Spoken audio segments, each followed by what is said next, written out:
Good morning, and thank you for attending. I am joined by Janet Chicky-Choppy and Gordon Denlinger, my deputies for audit. Today, I'm releasing our performance audit of the Pennsylvania Department of Community and Economic Development business waiver process as a result of the governor's COVID-19 shutdown last year. The time period of this audit covered March 6th through June 5th of 2020. And let me state up front, I am not here to make this audit a political issue. This pandemic has affected almost all of us, personally and professionally.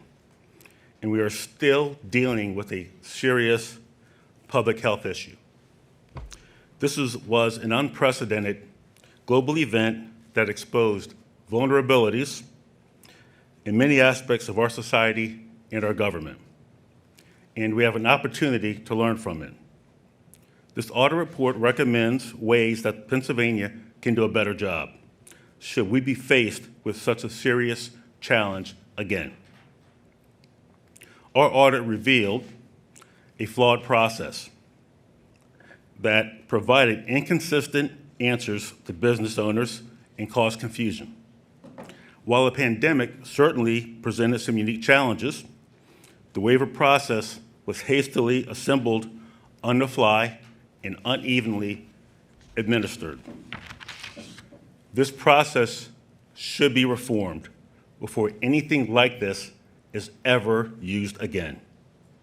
The specifics of what the audit revealed are DCED received a total of 42,380 waiver requests and granted more than 7,000 of them.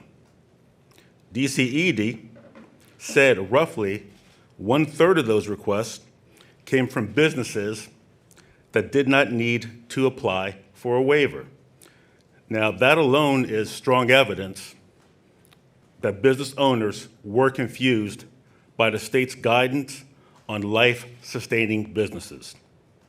The guidance, first issued on March 19th, changed more than 9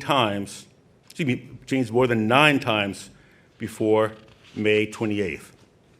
A frequent asked questions document, something that was supposed to make things clearer for business owners, changed a total of 14 times. The waiver application itself was revised 5 times. While these changes were somewhat understandable in light of the evolving circumstances, they can certainly contribute to the confusion felt by the business owners. Our team selected 150 waiver applications for closer review and examination.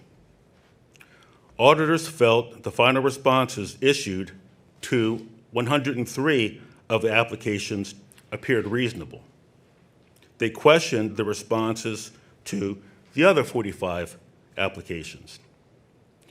They were concerned with the extent of subjectivity involved in making these decisions. But these questionable decisions had real-life negative consequences to businesses that should have been able to operate, but instead were told they had to close. For example, a greenhouse business, selling fruits and vegetables, had asked to fill phone orders through either pickup or delivery. They initially received a response that a waiver was not required. It was later changed to no. DCED should have clarified in its initial response that only delivery of items was allowed. This likely caused frustration and confusion to businesses as to what they were allowed to do. We also looked at response times for the 150 applications. 2 of them got no responses. For the others, initial decisions were were issued within a range of 1 to 28 days, with an average of just under 6 days.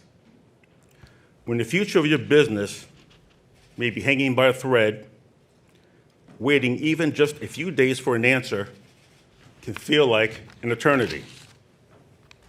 These days were stressful, not only for business owners, but for their employees and their families as well. The review process used by DCED evolved as time went on.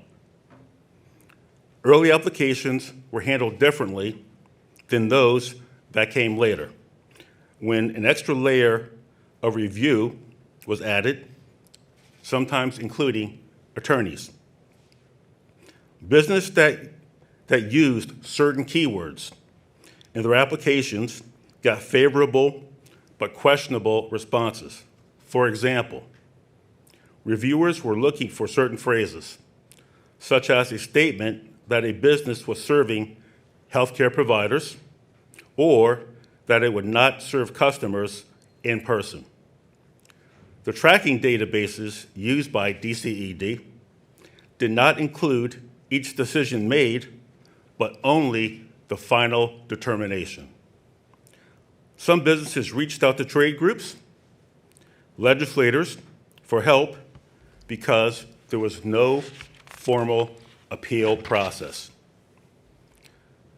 While outside involvement does not appear to have had an influence on the type of response issued, it may have led to some waiver requests getting a faster response.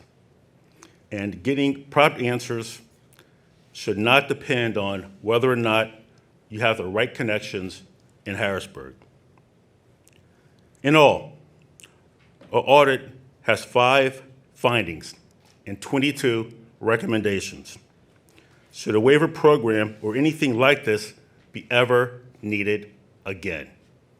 To summarize, our recommendations include giving more stakeholders, including the business community, a voice in developing industry guidelines, building greater accountability and transparency into the decision-making process, and limiting the number of changes while the program is in operation. The state must provide a playing field that is as level as possible, recognizing that businesses are crucial to Pennsylvania's economic health. DCED's responses are included in this audit report, and I would like to thank DCED and the Governor's administration for cooperating with the audit team.